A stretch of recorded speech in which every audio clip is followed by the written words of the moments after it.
Magandang gabi mga boss. Ngayon mga boss, kung na problema ka sa stereo ng iyong sasakyan na hindi na gumagana, ituturo ko sa inyo kung paano natin yan maremedyohan at mapapagana natin yung ating stereo. Mapapatugtog natin kasi boring mga boss kapag nagmamaneho tayo, wala tayong libangan sa pamamagitan ng pakinig ng mga sounds.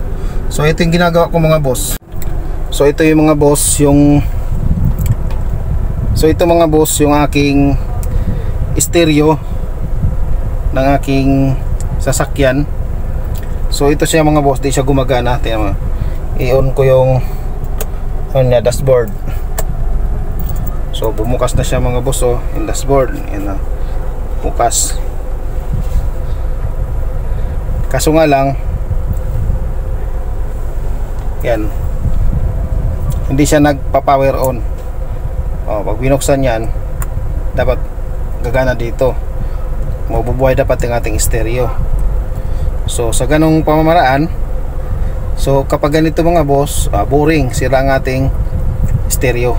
Ang nangyari nito boss, ang naging issue nito ay nung nagpa-cleaning ako ng aking aircon. So siguro may nagalaw man dyan sa mga wire kasi binaklas kasi ito, binaklas yung buong dashboard na yan nung nagpalinis ako ng aircon. Tapos mga isang linggo na gamit ko, nagluluko na siya, namamatay siya, bigla na namamatay. Tapos kinakalikot ko, wala mga akong nakitang fuse. So ibinalik ko lang din ulit, bumukas na naman. Ngayon nung bumukas siya, ayaw naman mag-off na, tutuloy na nag-off kahit naka-off na dito sa susi, gumagana pa rin ang radyo. Ito ngayon mga boss, ayaw bumukas. So sira talaga ang radyo mga boss, sira. So naisip ko naman na halimbawa ipapaayos ko to or bibigyan ko ng bago. So wala pa nung hindi ko pa siya mapalitan ng bago. Wala rin akong mahanap na nag-ayos. Sabi kasi sa mga post na naayos pa daw to. Sabi yung ibang nag-comment at sabi naman ng ibang nagko-comment na hindi na daw yan naayos, hindi na daw naayos. So kaya naisip ko, imbes na palitan ko na lang ng bago para magkaroon pa rin tayo ng tugtog sa sasakyan, ito yung naisip ko mga boss. Ayan, bumili lang ako sa Shopee na nasa 220 ata ito, yung radyo na to. In-order ko sa Shopee. Tingnan yung ginawa ko. Itong radyo na to mga boss, meron siyang frame. Yan, nakahugot lang yan yung radyo na to. Tapos yung frame niya, in-screw ko dito sa gilid, sa ilalim na to naka-screw. Dalawang screw, isa dito banda at isa dito banda isa. Tapos tsaka na lang isalpak yung radyo na ganyan. Tapos ito pala mga boss ay 12 volts. Ngayon, kinabit ko to doon sa may cigarette.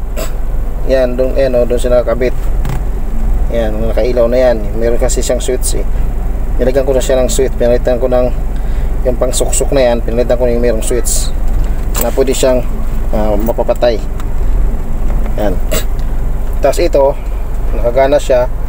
Tapos nilagyan ko rin siya ng voltmeter. Yan, nilagyan ko rin sa isang ano lang to, sa isang saksakan lang doon sa may cigarette. So ito yung ginawa ko mga boss para magkaroon pa rin tayo ng tugtog or meron pa rin libangan sa loob ng sasakyan. So ito yan mga boss, gumagana yan. Iyon ko lang. Yan, nakapix yan mga boss, nakasalpak yan. Gumagana siya. Yan, gumagana. Ayan, happy Halloween sabi niya from Aqua Samara Water Station. Ayan. Family from Naika. So gumagana siya mga boss. Kaya nakakatipid kung ipapayos pa to, mas nakakatipid kapag bumili lang ako ng 290 na 220, bili ko sa Shopee. So ako lang din nag-install nito. Kinabit ko dun sa may cigarette, yung 12 volts na yung output na yun. Ngayon ang ginawa ko, nilagyan ko na lang din siya mismo ng sariling wire at naglagay din ako ng speaker. Hindi ko na ginalaw mismong dito, di na ako nag-connect ng speaker galing dito. Kasi bala ko rin dito kasi kung may mahanap ako na mahusay talagang gumawa nito, ipapaayos ko. So pang samantala muna, ito pang samantagal. Ito muna ang ginawa ko. Yan, nakapix na siya dyan. In-screw lang. Ngayon, ang speaker nito mga boss, galing dito sa radyo na to, nilagyan ko siya ng speaker na lang. Nilagyan ko siya na lang ng speaker. Papakita ko sa inyo. Ngayon, ang speaker niya, yung father ko na lang sa mama. dito ko nilagay. Baka gusto mo sila na dumaan sa inyo dyan. Ayan. Mas Mayroon po ang signal po Sa speaker niya mga boss, yan dito. mahilang signal kayo sa cemetery po. Pwede pa rin naman sa Dead spot po eh. Dead spot. Pwede pa rin naman sa ibang. Tayo ko muna ha. Yan, ito yung speaker niya at ito yung isa. Ngayon yung isa, nilagay ko lang sa ilalim ng puan. Yan o.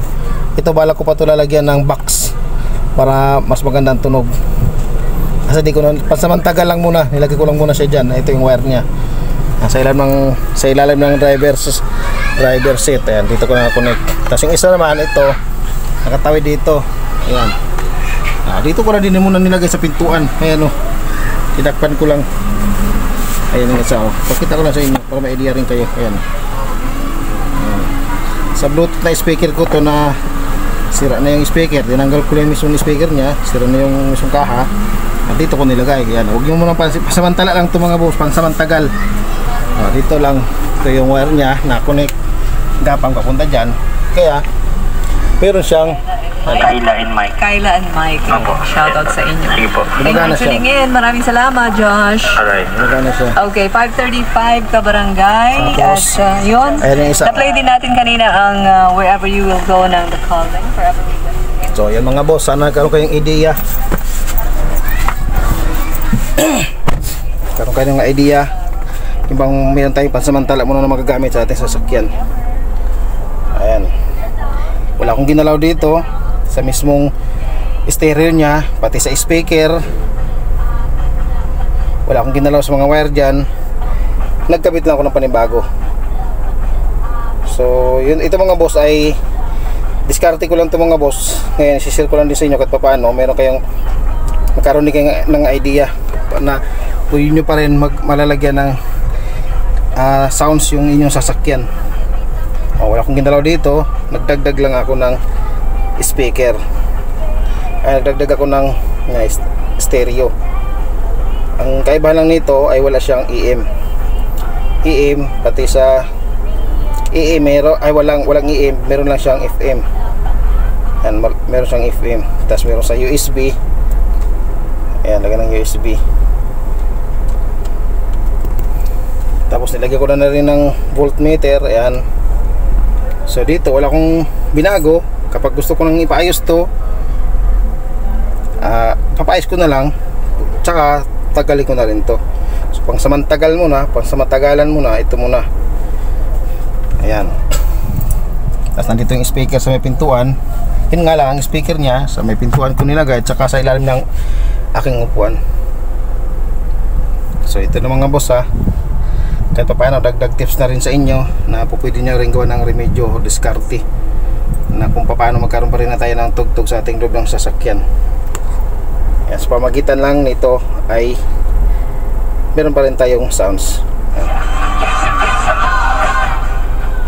So yun lang mga boss, sana nakatulong sa mga gustong mag DIY ng mga stereo sa kanilang sasakyan. Kapag sira ang kanilang mismong stereo sa sasakyan, pwede tayo maglagay ng ganito mga radio. Nabibili ko lang sa Shopee ito na 220.